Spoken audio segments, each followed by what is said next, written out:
கர்த்தாவே யாருமுடைய கூடாரத்தில் தங்குவான்? யாருமுடைய பரிசுத்த பர்வதத்தில் வாசம் பண்ணுவான்? உத்தமனாய் நடந்து நீதியை நடப்பித்து மனதார சத்தியத்தை பேசுகிறவன் தானே.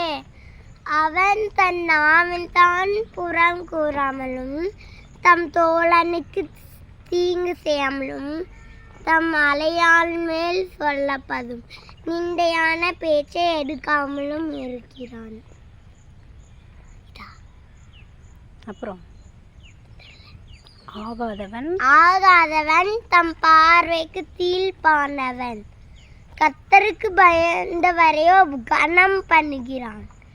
ஆணைத்திடில் தனக்கு நஷ்டம் வந்தாலும் தவறாடிருக்கிறான்.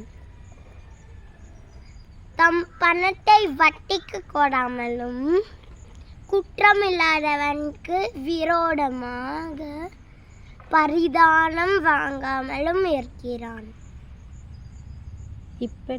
இப்படி செய்கிறவன் என்றைக்கும் அசைக்கப்படுவதில்லை.